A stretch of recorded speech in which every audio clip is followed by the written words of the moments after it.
You have spent this entire course learning each piece of the internet in isolation. Today, we replay the whole thing from the moment you type a URL to the instant a page appears on your screen, connecting every concept into one complete picture. Before anything travels over the network, the browser reads what you typed. The URL parser splits the string into its parts.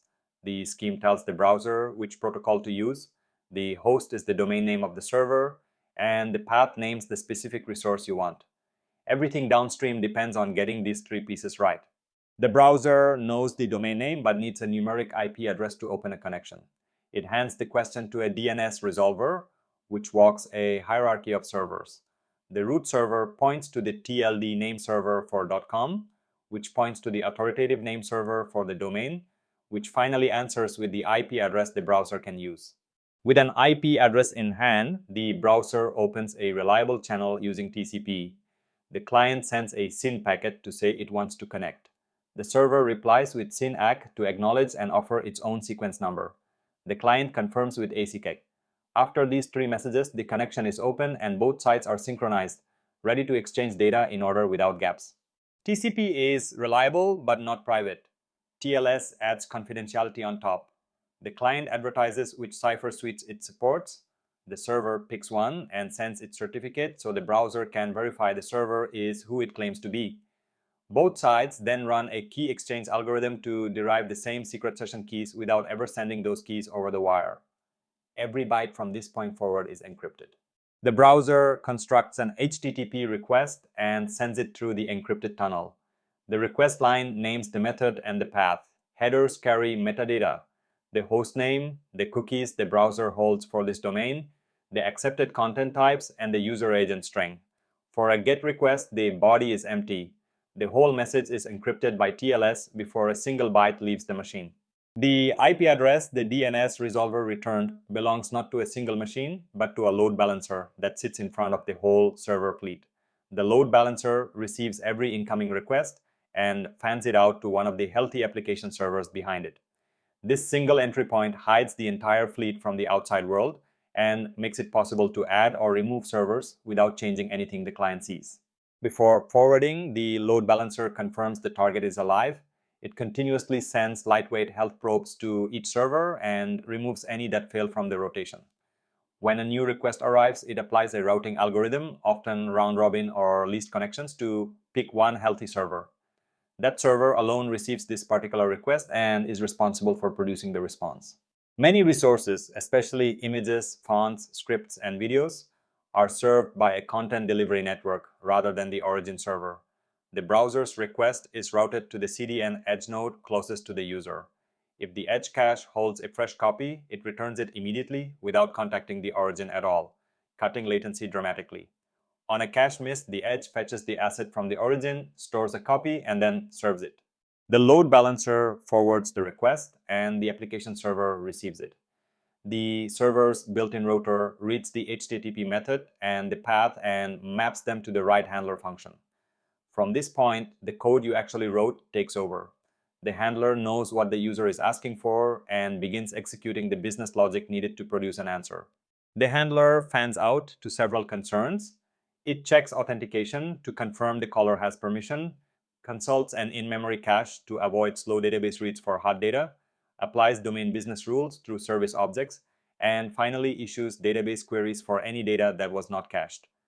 All of these happen inside a single server process before the response can be assembled. Rather than opening a new database connection for every request, the app server borrows one from a pool of persistent connections. The database engine receives the query, parses it, selects an execution plan, and uses indexes to find matching rows without scanning the entire table. The result set travels back to the app server, where the handler can use it to build the response the user is waiting for. With the data assembled, the handler passes it to a template engine that merges it into an HTML document. The server then wraps the document in an HTTP response. The status line declares 200 OK. Headers tell the browser what kind of content is coming, how large it is, and whether it may be cached and for how long. The complete response is now ready to travel back over the network. The response takes the same encrypted tunnel back to the browser. TLS encrypts every byte before it leaves the server. So routers and ISPs along the path see only ciphertext. The browser uses the shared session keys it negotiated during the handshake to decrypt the payload. The original HTML the server assembled is now sitting in memory on the user's machine, ready to be interpreted. The browser feeds the raw bytes into its HTML parser one character at a time. The tokenizer recognizes opening tags, closing tags, attributes, and text nodes and emits tokens. Each token becomes a node object, and nodes are attached to parent nodes according to the nesting rules of HTML. The result is the document object model, a tree the browser can traverse, query, and manipulate with JavaScript.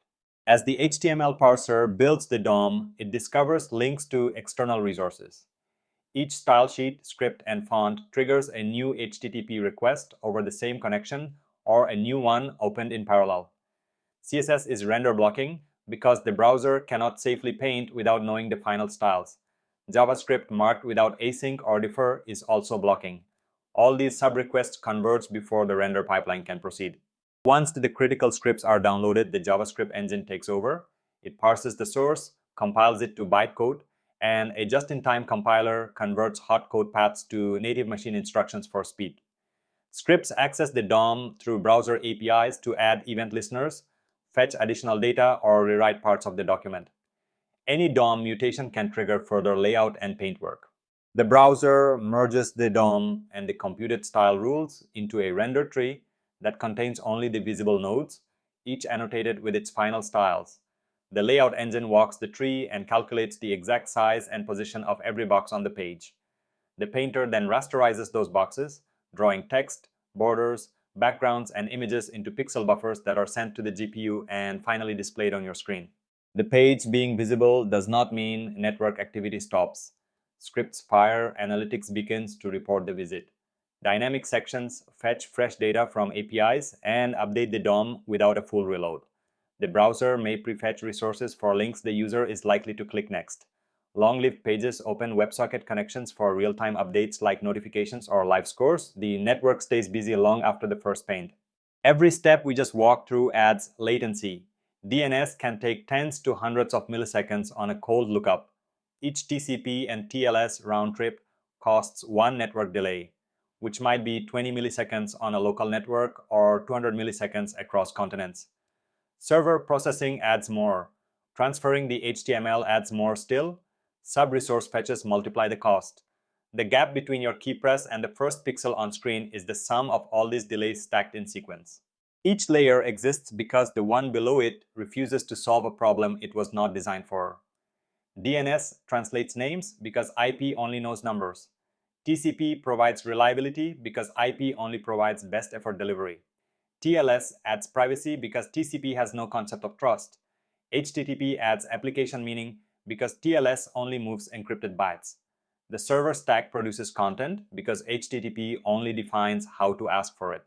The browser renders because HTTP only delivers raw documents.